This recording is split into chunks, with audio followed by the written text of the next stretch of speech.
السلام عليكم يا أحلى متابعين، شير ولايك بطريقكم علشان يساعدنا على الانتشار.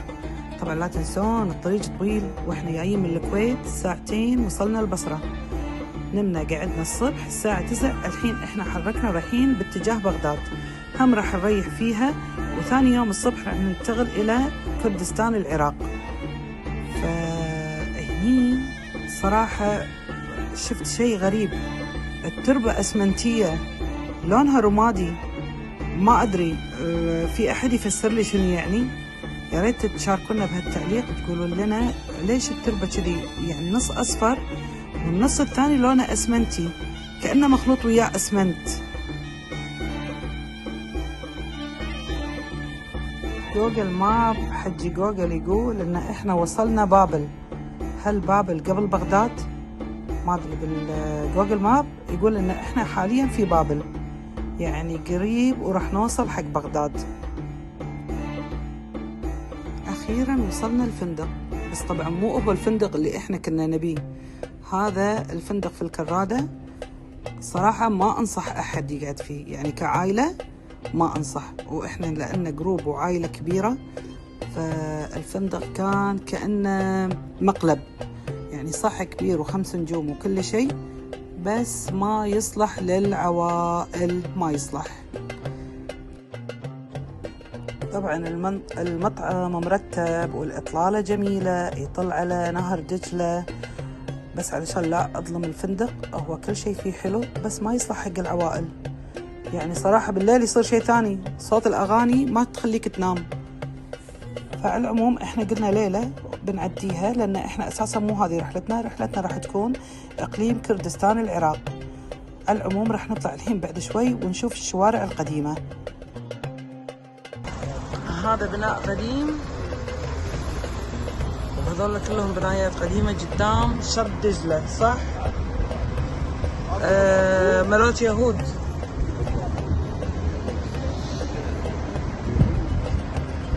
حلو، اي والله تمام. انزين، وين مستعقد في شارع المتنبي؟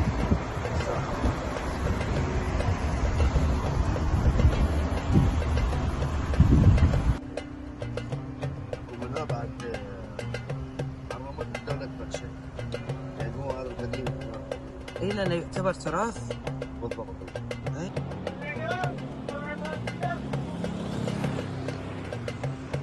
هذا شارع المتنبي والبيوت القديمة على حسب ما قال لي راعي التاكسي.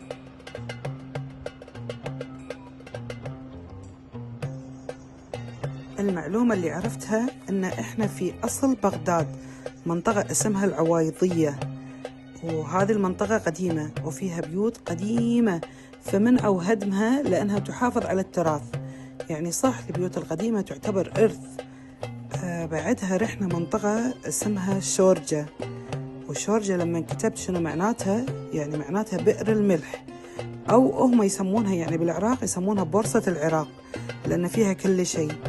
ومرينا على شارع المتنبي، ومرينا في منطقة اسمها حيفا. يعني افترينا خذينا جولة بالليل على ما نريح، وباكر الصبح ننتقل حق شمال العراق اللي هو إقليم كردستان العراق. صراحة البيوت اللي موجودة تبين إن هي من عصر المملكة، وعلى فكرة هو قال إن هم ما انهدموا فخلوهم نفس مخازن، يعني في بيوت صارت نفس مخازن، بدل ما تنهدم صارت مخازن، وفي بيوت اللي هي لا ظلت علشان تحافظ على الطابع القديم. وحاليا راح نتوجه وين؟ راح نروح حق مطعم، بس آخذكم بهالجولة هذه في شوارع بغداد القديمة، وسلامتكم.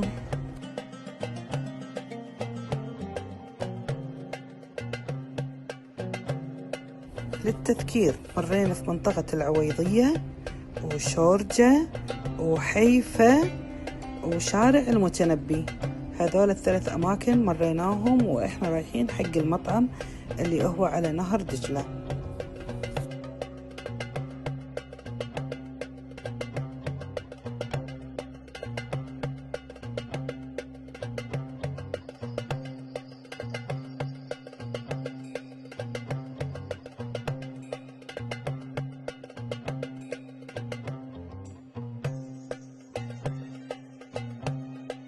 المطعم أجواء خيال حلو على نهر دجلة ولا تنطفي الكهرباء.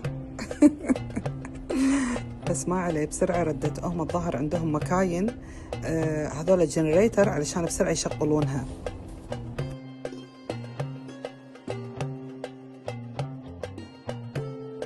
صبح صبح يا عم الحق. صبحنا تريقنا والحين بننطلق حق رحلتنا. أبغداد لا أهوى سواك مدينة وما لي عن العراق بديل. خضر الطائي. صراحة بغداد وايد زحمة، وايد زحمة، ما أدري التوقيت، ما أدري، بس هي فعلا زحمة صج. لما قالوا المدينة المدورة وسموها بعد شنو الزوراء.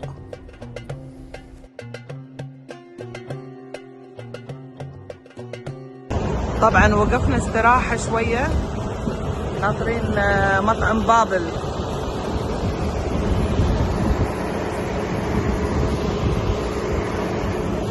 وهني بالاستراحة شفنا شيء هم صايدينه والناس هم مو عارفين شنو هو، فاللي عرف يرد لنا بالتعليقات.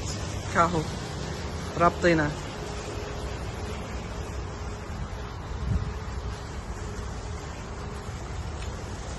خاف يطير علينا؟ لا مضبوط حبل، بس الحبل طويل يعني ممكن يصير هذا ما ادري شنو هو. لا يبا خاف يطير علي، شوف منقاره. ما هو واقف مكانه مريح.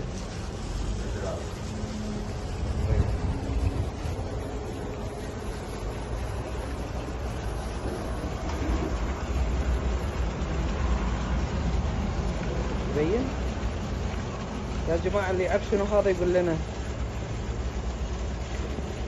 عقاب بس صغير.